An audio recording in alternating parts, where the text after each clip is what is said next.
Welcome! You're listening to the Uncharted Lancaster podcast, where we explore the hidden histories, forgotten places, and long-buried secrets of Lancaster County. Using modern digital storytelling tools, each episode brings a new piece of local lore to life, revealing the strange, the surprising, and the stories history left behind. Let's begin.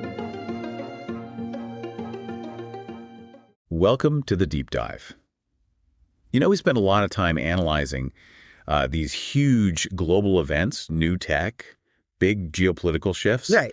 But sometimes the biggest revolutions are hiding in the most mundane, overlooked parts of our history. Mm-hmm.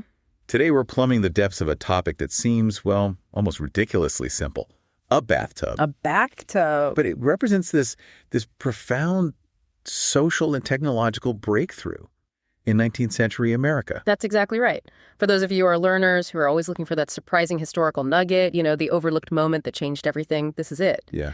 We're going to trace the transformation of personal hygiene, public health, and the surprising amount of drama that unfolded when one man just decided he wanted to wash privately and regularly in his own home. And our focus today is on the history of sanitation, specifically around the surprisingly contentious story of America's first bathtub. The very first one. The one installed way back in 1839. And this wasn't in New York or Philadelphia, you know, where you might expect these big infrastructure leaps. Not at all. It was in a place already accustomed to pioneering new standards, Lancaster, Pennsylvania. And that location is, it's fundamental to understanding the whole story. Lancaster was already a hub of major innovation. Oh, yeah. But this particular claim to fame, this curious and frankly quite revolutionary wooden vessel, is what we're really centering on today. We've gathered historical articles, local archival excerpts, and even some engineering notes detailing the exact moment this innovation landed in the United States. Right. Our job is to trace the full detailed story of this single wooden vessel and see how it just ignited a cultural firestorm. Our mission is to dissect this moment entirely. We need to unpack the technological challenges of the era. How hard it actually was to install, fill, and heat this thing. Right, the logistics of it. Exactly. And then the massive cultural resistance it immediately faced in neighboring cities, and the far-reaching impact this one tub had on defining personal hygiene and subsequently improving public health across the entire nation. And here's the hook that proves how complex this is. The fact that something so basic to us today, just taking a bath, could have once been considered so radical that it was actually illegal or, subject to fines in major American cities. Okay, let's unpack this. So let's dive into why Lancaster specifically was ready for this kind of change. We really need to start by setting the historical context in Lancaster itself, because this wasn't just some isolated random event. Lancaster County, Pennsylvania was operating as an industrial and agricultural powerhouse of American innovation throughout the whole antebellum period. They were already defining what it meant to be technically advanced in the young United States. Yeah, that context is crucial. The region's significance was established decades before 1839. Way before. When we talk about antebellum infrastructure and expansion, Lancaster was fundamentally changing how America moved, how it defended itself, and how it fed itself. It's an area that, maybe doesn't get the credit it deserves when we discuss American invention. That's a key distinction. Take the transportation revolution of the early 19th century. Okay. Lancaster is famously credited with the creation and widespread adoption of the Conestoga wagon. Right, the covered wagon. But this wasn't just a big cart.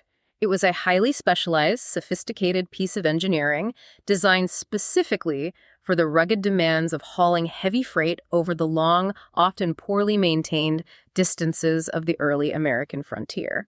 And the details in the design of the Conestoga wagon, they really speak to the technical skill that was just available in the county. Right? Absolutely. They had that unique curved bottom, which was specifically engineered to keep the load centered. It prevented heavy goods from shifting when the wagon was going up hills or over rough terrain. Which meant greater efficiency and safety. Exactly. For the crucial flow of goods like grain and furs. The creation of such a specialized vehicle, it just speaks to a community that valued practical, robust engineering solutions. And beyond commerce and transport, you look at defense and settlement. The legendary Pennsylvania long rifle, often associated with gunsmiths like Martin Mellon, it had its origins in the same geographical and cultural milieu. This wasn't just a musket. This rifle defined the precision of American long-distance shooting for generations. It became essential to frontiersmen because of its unparalleled accuracy and reliability. And the long rifle demanded such a high level of metallurgical skill and woodworking precision. The tight rifling, the careful balance, these were specialized skills that were transferable across different crafts. Exactly. And finally, tying it all directly into the local economy, you have innovations in agriculture, like the Drumore sickle. Okay. These weren't minor tweaks. They were major agricultural tools necessary for increasing harvest yields and, in turn, feeding the rapidly growing nation. So what we see in Lancaster is this convergence of sophisticated technical skill, utility-driven invention, and a readiness to adopt new concepts. The ground was fertile for new ideas. Even concepts as seemingly simple as a personal washing vessel. So against this backdrop of pragmatic innovation, we introduce the pioneer in this quiet revolution, Jacob Demuth. Jacob Demuth. He wasn't some industrialist from the East Coast bringing in a foreign idea. He was local. The sources identify him as the grandfather of H.C. Demuth, who would go on to become a prominent local cigar manufacturer. And Jacob Demuth's professional and familial identity is crucial here. It links the tub directly to local industry and existing expertise. Right. He installed this tub in 1839 at his residence, 116 East King Street, right in the heart of Lancaster. And that link to industry is essential when we start talking about the artifact itself. Because when we say America's first bathtub, you absolutely need to just throw out the modern image of a factory cast, gleaming white porcelain or fiberglass tub. Oh, completely. This was a unique product of its time and place. It was a testament to robust, available materials and local craft skills. So what did it look like? The sources describe it simply but vividly. It was crafted from heavy wood. You should imagine something much closer in shape and feel to a massive, low-slung wooden barrel that had been sliced horizontally rather than a modern fixture. A barrel. And the construction methods confirm this, right? Yeah. It was built using heavy wooden staves, those vertical planks, all reinforced tightly by thick iron bands. Exactly. The construction technique perfectly mirrors the fashion of a cooper's barrel. This wasn't furniture making. This was high-pressure liquid containment manufacturing. And this brings us right back to the Demuth family business. It does. Jacob Demuth was deeply entrenched in the tobacco and snuff industries. Right. And preparing, curing, and storing snuff required meticulous containers, often large wooden barrels or casks, to manage the moisture and the fermentation. It was coopering. Coopering, the craft of making those specific watertight barrels, was a highly skilled and absolutely necessary local trade for the Demuth business. So it seems almost certain then that the bathtub was built by a cooper already employed by Demuth for his tobacco and snuff business. It's the most likely scenario. They essentially translated their specific skill set from making durable containers for tobacco. They're making a durable container for a human being and several hundred pounds of water. Exactly. That cross-pollination of industrial skills is one of the most fascinating micro-details in this entire story. It highlights how old skills adapt to new needs. And that background in coopering speaks directly to the durability required, doesn't it? It has to. A cooper's primary job is to ensure a barrel is robust enough to hold a liquid load under pressure and resist the natural expansion and contraction of the wood. The sources note that even by 1977, decades after its retirement, the wooden staves of the tub were worn smooth by years of use, indicating a high quality of initial craftsmanship that far exceeded what might have been built by a casual carpenter. So that raises the unavoidable question. What happened to this thing, this revolutionary object, this piece of American history? Well, the sources confirm that as of 1977, the historic relic was located, though not necessarily on display, in the basement of the Demuth warehouse, the old snuff mill and cigar manufactory. That physical setting is so evocative. This unassuming structure, the oldest commercial brick building in Lancaster, sat, and it still sits, almost completely overshadowed by the massive stone tower of Trinity Lutheran Church. It's incredible. It places the dawn of personal, private hygiene right alongside the established institutions of the 19th century commerce, faith, and now domestic life. And the condition of the tub itself reflected its long, hard history. In 1977, observers noted that time and use had softened and aged the wooden staves, bearing witness to decades of warm water and soap. Right. But the iron bands, the things holding the whole structure together, also bore the marks of significant chemical wear. From what? Probably from the soaps, detergents, or even just the high mineral content of the local water over that long stretch of time. Wow. And while the Demuth bathtub heralded this massive cultural shift, we have to acknowledge the slightly disappointing conclusion to its own existence. It's cool. The tub has since disappeared from the Demuth property. It's no longer in the basement of the snuff mill. We have a gap in the historical record. A missing icon. A missing icon. Its story endures, of course, but the artifact itself, this unique piece of history that sparked a quiet revolution, is currently missing. It's a ghost in history. Enduring mystery. But to appreciate the full extent of the revolution it sparked, we have to stop romanticizing the object for a second and address the sheer logistical nightmare of taking a bath in 1839. Oh, absolutely. This wasn't a matter of just turning a knob. This required a massive, coordinated infrastructure upgrade just to make it remotely feasible. That's the critical piece of context that's so often missed. The bathtub's debut was intrinsically linked to a major concurrent municipal development, the establishment of Lancaster's first centralized public water supply system. Without that city water, the tub would have just been a decorative wooden box. Exactly. It would have required backbreaking labor to fill it every single time. No, so that water supply system itself was pioneering for the area. It represents a significant municipal investment. The sources detail the process. Water was drawn directly from the Conestoga River, then routed and stored in a brand new reservoir located near the county almhouse.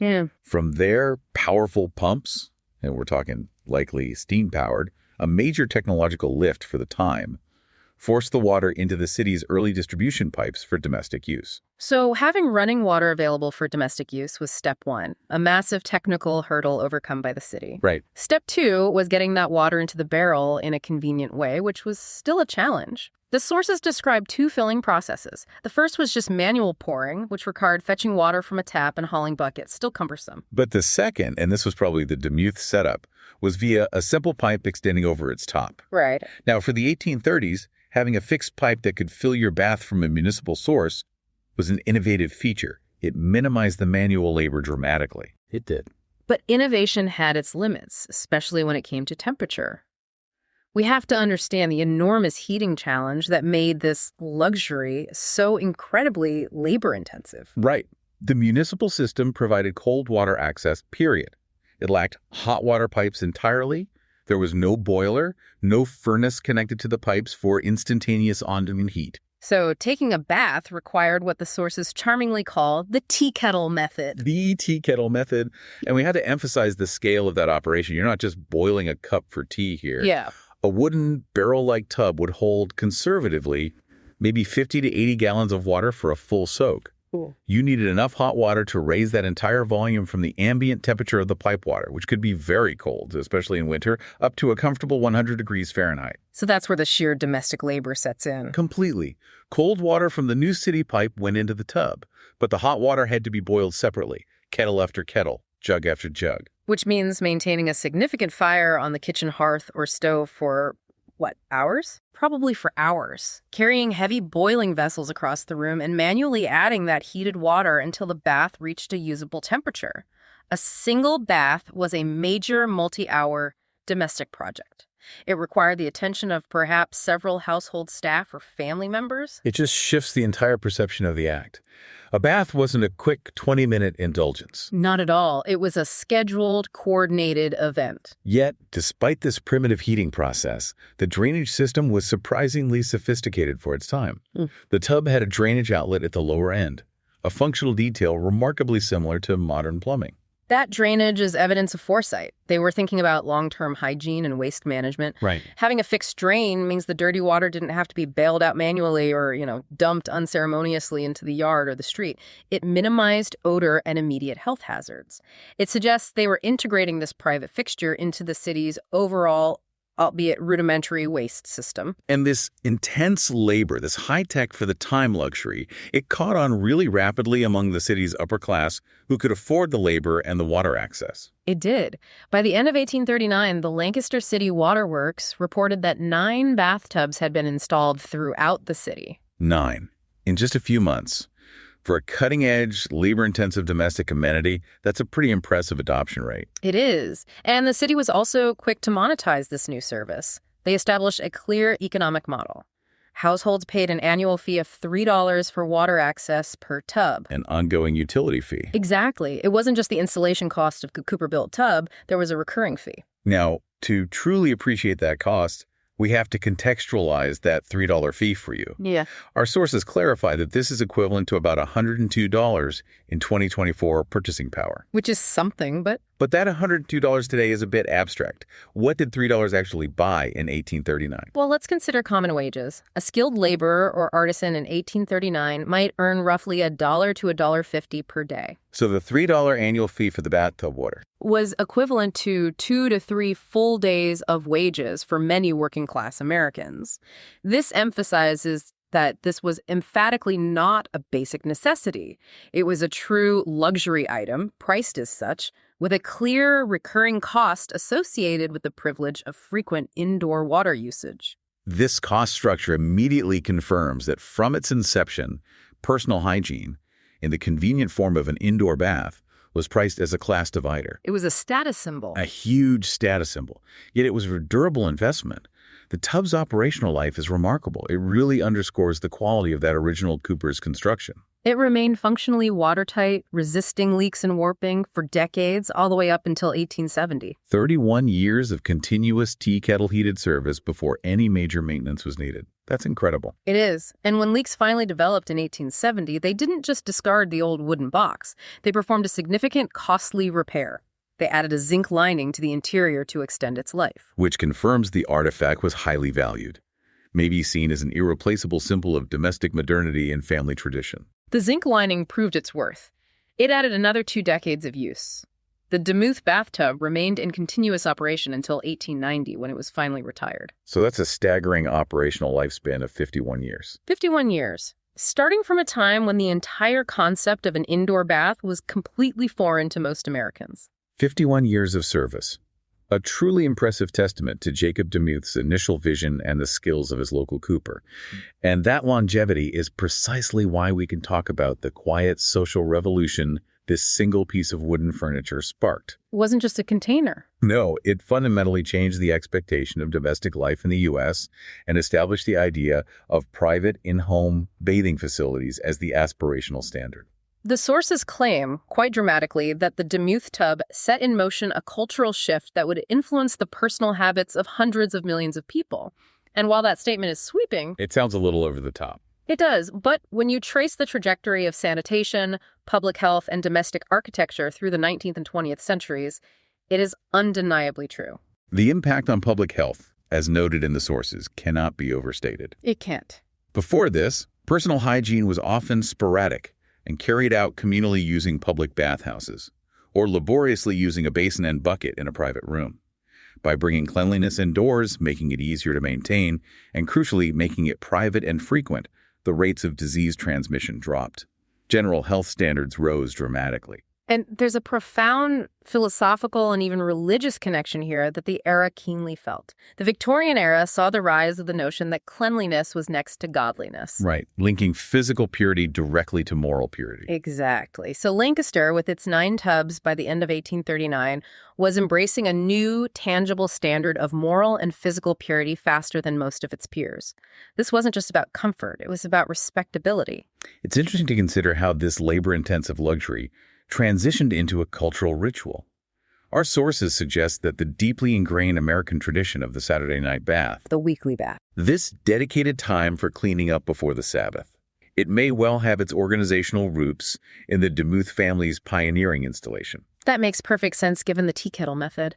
Because the process was so lengthy, requiring hours of preparation, you couldn't just squeeze a bath in after a long workday. No, it had to be planned. It had to be a scheduled event, reserved for the one evening when the domestic staff or family members had the time and energy to dedicate to heating dozens of gallons of water. The invention transitioned from a functional device to a key cultural institution almost immediately. And this cultural importance is reflected in that wonderful hyperbole cited in the sources, a 1929 Lancaster Sunday News claim that the bathtub's impact on humanity was greater than even the French Revolution. That comparison is tongue-in-cheek, of course. Of course. Contrasting political chaos with quiet domesticity, but it speaks volumes about the value people placed on the change. The French Revolution was bloody and disruptive. The bathtub revolution was quiet, personal, domestic, and led to an undeniable improvement in the quality of daily life, which people could easily appreciate 90 years after the fact. It's the difference between a political revolution and a human one. And the central concept here is the slow, grinding pace of change. We often assume progress is instantaneous, but society owes an immense debt to this pioneer for paving the way for modern health and sanitation standards. It started here, with that durable wooden barrel. However, we must provide context for the speed of that revolution. Because even with this dramatic start, the change was painfully slow to spread universally. Yeah. The sources point out that even a century later, by the time of a 1936 New Deal report assessing living conditions, 1 in 3 American homes still lacked basic indoor plumbing, heating, and utilities. So think about that timeline. 1839 to 1936. Nearly 100 years later, a third of the country was still dealing with the complexities of manual water sourcing and heating, surviving under conditions similar to those Jacob Demuth was trying to escape when he installed his system. The revolution had started, but it took a long, arduous time to reach the masses. But here is where the narrative tension really gets interesting. Because as much as Lancaster was embracing this concept, selling 9 permits in the first year, the idea of regular private bathing was viewed elsewhere as radical. Even extremely controversial. Which is just baffling to modern sensibilities. We associate regular bathing with civic virtue, basic health. Why would any rational government or citizenry be against cleanliness? The resistance was rooted deeply in the cultural tension between progress and tradition in the 19th century, especially among more conservative or tradition-bound communities. So what were the arguments? There were deep-seated moral concerns about vanity and self-indulgence. People questioned the morality of enjoying the body in a way that seemed excessive. Okay, so it was seen as frivolous. Then there were the practical economic arguments. Concerns about wasting what was often a limited municipal resource clean water on something as frivolous as a bath, especially when that water required massive investment to pump and distribute. And I think there was also a medical component. Right? There was. The lingering medical tradition that believed bathing was physically dangerous, that it opened the pores and made a person vulnerable to catching cold or disease. Wow. That tension manifested itself in actual enforceable law. While Lancaster's local records only mention the relatively benign $3 water fee, our sources detail the incredibly strict, almost punitive regulations that neighboring major cities imposed on their citizens to curb this bathing craze. The contrast really illustrates how radical Demuth's act was. Yeah. I mean, take Philadelphia, a major center of American commerce and culture. Right. They actively limited citizens to only 1 bath per week. It was a legally enforced restriction on personal hygiene. Imagine being policed on your weekly bathing habits. And Boston, another center of progress, went even further. Boston imposed actual fines for citizens who indulged beyond that single weekly bath. You could be ticketed. You could literally be ticketed and fined by the authorities for being too clean. For indulging in domestic luxury.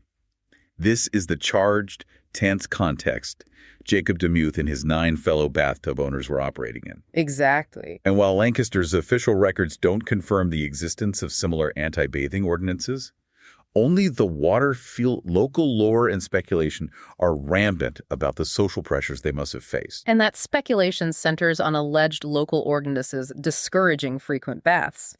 Whether these were hard laws or simply social pressures enforced by community judgment, they highlight the perceived threat the bathtub posed to the established social order, the idea that moderation and utility should trump private indulgence. And if these laws or strong social norms existed, they inevitably led to creative evasion. Right. The sources describe these imaginative counts of clandestine bathing, what they brilliantly referred to as bootleg baths. Bootleg baths, I love that. It involved secret late-night operations to avoid scandal or punishment by taking a bath outside the prescribed weekly time frame. You can just picture the scene. The curtains drawn tight, the sound of boiling kettles hushed. Neighbors listening carefully for the telltale rush of water being piped into the house. It sounds like a scene from a prohibition drama, yet the substance being regulated was hot water and soap. It speaks to the absurd lengths people would go to for the simple comfort of cleanliness. But the wealthy and determined had a specific institutional loophole. The doctor. Physicians could, and often did, prescribe baths for health purposes. In a time when medicine was highly respected, a doctor's order superseded most moral or municipal laws. This creates a wonderful avenue for speculation. The sources suggest that unscrupulous doctors might have capitalized on the sudden demand for bathtub prescriptions. Running a little side business. Exactly. Prescribing a bath for vague ailments, for the vapors to settle the nerves, allowing their paying patients to legally indulge in the luxury without fear of fine or scandal. It becomes a fascinating early example of regulatory arbitrage, using a legitimate professional channel, medicine, to circumvent puritanical social laws. And those faded Boston records the sources mentioned are frustratingly silent on just how rampant this bathtub prescription practice truly became. And to really drive home the sheer absurdity of this anti-bathing era, the source material gives us this imagined courtroom exchange that vividly illustrates the mindset of the resistance. This conversation could have easily echoed through the old courthouse in Penn Square, reflecting the moral outrage of the time. So imagine the scene. A grim-faced judge glares down from the bench. "Prisoner, you are charged with the egregious offense of taking a bath on a Tuesday. How do you plead?" And the defendant, perhaps looking a little too refreshed, states, "Your Honor, I needed it for my mental constitution. My physician recommended it for a persistent case of ennui." The judge just shakes his head, dismissing the medical pretext. Ennui indeed. Yeah. We cannot allow this kind of moral decay to spread. Cleanliness is a weekly pursuit, sir, not a daily indulgence. That's no excuse. 30 days in the jailhouse to consider your vanity. Next case. That scenario, and we should acknowledge there's no hard evidence of an actual Lancaster trial like that, is incredibly illustrative. It is. It raises a fundamental question. What kind of ingrained social hysteria had to be present for a city like Boston or Philadelphia to actively regulate personal cleanliness, viewing it as a public menace? And what level of moral outrage must have been echoing through the old Lancaster courthouse, even if local authorities took the more pragmatic route of simply charging for the water? It's the shocking contrast between what we take entirely for granted today, that ultimate privacy and comfort, and what was truly radical 185 years ago. For the criminal, whose only transgression was bathing outside the accepted norm, the outcome, whether a fine or social shaming, must have felt humiliating and deeply punitive. But the revolution won. It did. The Demuth bathtub stands as a concrete symbol of progress, a historical marker forever altering the dynamics of daily domestic life. Today, Lancaster residents and people everywhere enjoy baths without fear of scandal, fines, or inquisitive police. It confirms that Jacob Demuth's extensive, laborious gamble paid off on a global scale. Absolutely. But the success is universal, while the original artifact's fate remains one of the greatest minor historical curiosities. This iconic relic, after surviving 51 years of intense use and being stored for decades, just vanished from the basement of the old Demuth snuff mill. It's the ultimate historical cold case. Was it stolen? Was it mistaken for junk and disposed of during a cleaning? Was it simply moved somewhere and forgotten in an attic or a storage unit? The tantalizing possibility remains that it could be misplaced, forgotten, or tucked away somewhere in the surrounding district. And if it were ever found, it would look exactly as described in the sources. A weathered wooden vessel held together by iron bands and bearing that dull, telltale zinc lining added in 1870. A quiet piece of industrial and domestic history just awaiting rediscovery. And while the tub itself is missing, visitors can still connect with the family's incredible legacy and the spirit of innovation they fostered. The Demuth Museum, founded in 1981 in downtown Lancaster, keeps the broader family story alive. And the museum primarily celebrates Charles Demuth, a significant American modernist painter of the 20th century. While he was working in a completely different domain, artistic innovation, not technical innovation, the museum preserved the wider family properties, which are over 260 years old. That family connection to pioneering work is critical. The same spirit that drove Jacob Demuth to embrace the ultimate risk in domestic infrastructure, installing a massive, expensive, and controversial wooden tub, is the same pioneering spirit that drove his descendant, Charles, to push the boundaries of American painting. And the properties, located in the heart of the East King Street district, are now recognized within a National Register Historic District. It's a way to physically connect with the very location where this huge domestic change first took hold in America. You can visit the district and stand just steps away from where the tea kettle method defined the Saturday night ritual for decades. The museum offers exhibitions, tours, and educational programs, ensuring that the history of the Demuth family and the spirit of innovation they embodied, whether through fine art or foundational personal hygiene, remains central to Lancaster's enduring story. It proves that innovation comes in many forms, and often it starts at home. And it brings us back full circle to this incredibly simple object and its incredible legacy. It reminds us that every convenience we rely on today has a forgotten, often contested starting point. So if we look back at the journey of this single invention, from a barrel-like wooden vessel heated by laboriously pouring tea kettle after tea kettle of water to a fundamental, non-negotiable shift in Western culture, it reinforces a powerful theme about progress. So what does this all mean? What this all demonstrates is the incredible inertia of culture against the inevitable force of technology. It means that innovation often happens incrementally, and the hardest part of any technological leap isn't the engineering, it's the cultural acceptance of the change. It means we should pay closer attention to the domestic infrastructure we rely on and the battles that were fought to make it standard. Precisely. The quiet revolution of the bathtub reminds us that technology is only half the battle. It took 51 years for that original Demuth tub to retire and nearly another century for plumbing to become universal across the United States. Cultural change is the slowest technology of all. So here's a final thought for you to mull over. If the simple private act of taking a bath indoors was once seen as a radical, fine-worthy offense that required physician prescriptions or clandestine operations, what seemingly mundane personal habit or accepted convenience practiced widely today might future generations look back on as equally scandalous, revolutionary, or simply absurd. What technological convenience are we taking completely for granted right now, be it hyperconnectivity, certain social media practices, or even our daily transportation habits that our descendants will find baffling, wasteful, or immoral? A truly profound thought to end on. Thank you for diving deep with us into the surprising history of the American bathtub. We'll catch you next time for more unpackings. Thanks for listening to this week's episode of the Uncharted Lancaster podcast. If you enjoyed the episode, be sure to subscribe and leave a rating or review wherever you listen. It really helps more people discover the show. For more fascinating local history, visit unchartedlancaster.com. And if you'd like to go deeper, check out one of Adam Zern's books at unchartedlancaster.com/books. Until next time, keep exploring.